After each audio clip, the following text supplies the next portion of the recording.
Hello दोस्तों, स्वागत है आपका मेरे यूट्यूब चैनल पे। तो कैसे हैं आप सब? मुझे आशा है कि आप बहुत बढ़िया होंगे और आपकी तैयारी एकदम फर्स्ट क्लास चल रही होगी। तो आज की इस वीडियो का टॉपिक है गणतंत्र दिवस 2024।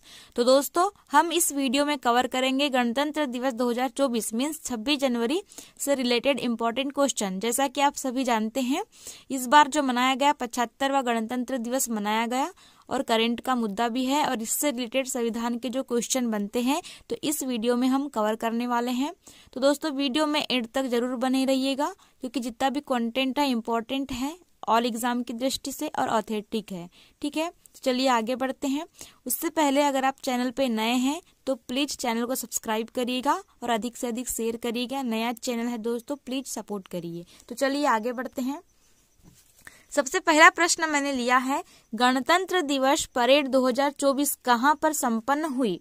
तो जो गणतंत्र दिवस परेड 2024 है यह संपन्न हुई है कर्तव्य पथ पर। तो आपको यहाँ पता होना चाहिए कि जो कर्तव्य पथ है इसका पुराना नाम था राजपथ। तो आपको याद रख लेना है राजपथ। ठीक है, कर्तव्य पथ का पुराना नाम था राजपथ और कर्तव्य पथ पर गणतंत्र दिवस 2024 की परेड आयोजित हुई। अगला है 26 जनवरी 2024 को गणतंत्र दिवस पर मुख्य अतिथि थे। तो 26 जनवरी 2024 को गणतंत्र दिवस पे जो मुख्य अतिथि थे इमैनुअल मैक्रोन थे, जो कि फ्रांस के मुख्य थे, है ना, फ्रांस के राष्ट्रपति थे इमैनुअल मैक्रोन। तो आपको याद रख लेना है, इम्पोर्टेंट है, स्टार लगा लीजिएगा और याद रख लीजिएगा। अगला है भारतीय संविधान द्वारा संविधान सभा को अपनाया गया था। तो भारतीय संविधान द्वारा संविधान सभा को अपनाया गया था, क्वेश्चन गलत है ना। इसमें आएगा कि संविधान सभा द्वारा भारतीय संविधान को कब अपनाया गया था? तो 26 नवंबर 1949 को अपनाया गया था। तो क्वेश्चन को करेक्ट कर लीजिएगा। ठीक है, ये संविधान सभा द्वारा आएगा और भारतीय संविधान यहाँ पे को आएगा। ठीक है, आगे बढ़ते हैं। अगला है, भारत में संविधान लागू होने से पूर्व किस अधिनियम के तहत शासन चल रहा था? तो जब भारत में संविधान लागू नहीं हुआ था तो उससे पूर्व भारत सरकार अधिनियम 1935 के अनुसार ही देश में शासन चल रहा था। तो आपको याद रख लेना है, स्टार लगा लीजिएगा, इम्पोर्टेंट है। अगला प्रश्न है, गणतंत्र दिवस पर भारत का ध्वजारोहण कौन करता है? तो गणतंत्र दिवस पर जो ध्वजारोहण है वो करते हैं हमारे महामहिम राष्ट्रपति जी। तो आपको याद रख लेना है और इस बार किसने किया है? तो द्रौपदी मुर्मू जी ने किया है। तो आपको याद रख लेना है। अगला है, गणतंत्र दिवस पर विभिन्न राज्यों के ध्वजारोहण कौन करते हैं? तो गणतंत्र दिवस पे जैसे कि केंद्र में राष्ट्रपति करते हैं, ठीक उसी प्रकार राज्यों में जो ध्वजारोहण होता है वह राज्यपाल के द्वारा किया जाता है। तो आपको याद रख लेना है, दोनों के आंसर इम्पोर्टेंट है बहुत ज्यादा। अगला देखते हैं, भारतीय संविधान में गणतंत्रात्मक व्यवस्था किस देश से ली गई है? तो भारतीय संविधान में गणतंत्रात्मक व्यवस्था ली गई है फ्रांस से। तो आपको याद रख लेना है, वेरी वेरी इंपॉर्टेंट है। अगला है, पहले गणतंत्र दिवस के मुख्य अतिथि थे। अच्छा, इसका उत्तर लिखना भूल गए है ना, ये इंडोनेशिया के राष्ट्रपति थे। तो याद रख लेना है, इंडोनेशिया के राष्ट्रपति। अगला है, पहला गणतंत्र दिवस समारोह कहाँ आयोजित किया गया था? तो जो सबसे पहला गणतंत्र दिवस समारोह था यह आयोजित हुआ था इरविन स्टेडियम में। तो आपको याद रख लेना है, इरविन स्टेडियम में सबसे पहला गणतंत्र दिवस जो कि 1950 में मनाया गया था। ठीक है, अगला देख लेते हैं, किस वर्ष पहली बार राजपथ पर गणतंत्र दिवस की परेड हुई थी? तो वही राजपथ है जिसका नाम अभी फिलहाल में करंट में कर्तव्य पथ कर दिया गया है।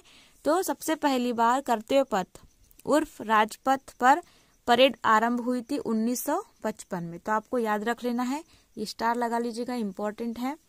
अगला है, भारत में गणतंत्र दिवस सहित कुल कितने अवकाश होते हैं? तो गणतंत्र दिवस को लेकर कुल 3 अवकाश होते हैं, जो तो होता है गणतंत्र दिवस, फिर होता है स्वतंत्रता दिवस और उसके अलावा गांधी जी की जयंती 2 अक्टूबर को। ठीक है, अगला है, भारत के राष्ट्रगान को संविधान सभा ने कब अपनाया था? तो 24 जनवरी 1950 को संविधान सभा ने राष्ट्रगान को, जो कि जन गण मन है ना, जन गण मन, इनको अपनाया था 24 जनवरी 1950 को, याद रख लीजिएगा। अगला है, किस स्वतंत्रता सेनानी के जन्म दिवस पर राष्ट्रीय अवकाश घोषित किया गया है? तो पीछे मैंने बताया था महात्मा गांधी जी की जयंती है ना, 2 अक्टूबर को राष्ट्रीय अवकाश घोषित किया गया है। अगला है संविधान के निर्माण हेतु कितनी समितियां बनाई गई थी? तो बनाई गई थी टोटल 22 समितियां। ठीक है, तो आपको याद रख लेना है, जिसमें 8 मुख्य थी और 15 उप समितियां थी। अगला प्रश्न है भारतीय राष्ट्रीय ध्वज का डिजाइन तैयार किसने किया था? तो जो हमारा राष्ट्रीय ध्वज है तिरंगा, इनका डिजाइन तैयार किया था पिंगली वेंकैया ने। तो आपको याद रख लेना है पिंगली वेंकैया, इंपॉर्टेंट है। अगला देखते हैं भारत के तिरंगे झंडे में चरखे की जगह चक्र कब अस्तित्व में आया था? तो भारत के तिरंगे झंडे में चरखे की जगह जो चक्र आया था, अशोक चक्र, वो आया 22 जुलाई 1974 में। आपको याद रख लेना है, स्टार बना लीजिएगा, इंपॉर्टेंट है। ठीक है, 22 जुलाई 1974 में चक्र को लाया गया। अगला प्रश्न है सुप्रीम कोर्ट ने किस अनुच्छेद के तहत ध्वज फहराने के अधिकार को मौलिक अधिकार के रूप में घोषित किया है? तो 19A अनुच्छेद के अंतर्गत ध्वज फहराने के अधिकार को मौलिक अधिकार में लिया गया है सुप्रीम कोर्ट के द्वारा। ठीक है, अगला देखते हैं गणतंत्र दिवस परेड, जो कि अंतिम प्रश्न है। अगर फ्रेंड्स चैनल पे नए हैं तो प्लीज सब्सक्राइब करिएगा और अधिक से अधिक शेयर करिएगा। प्रश्न देख लेते हैं गणतंत्र दिवस परेड 2024 में पहली बार है ना, पहली बार किस सुरक्षा बल की महिला ऊंट सवार टुकड़ी में भाग ली? तो ये है BSF। ठीक है, तो BSF की महिला ऊंट सवार टुकड़ी में भाग ली थी। ठीक है, तो याद रख लीजिएगा, इंपॉर्टेंट है ऑल क्वेश्चन। अगर आप चैनल पर नए हैं तो प्लीज सब्सक्राइब करिएगा और अधिक से अधिक शेयर करिएगा। ओके, धन्यवाद। मिलते हैं अगले वीडियो में नए टॉपिक के साथ में। आज के लिए इतना ही।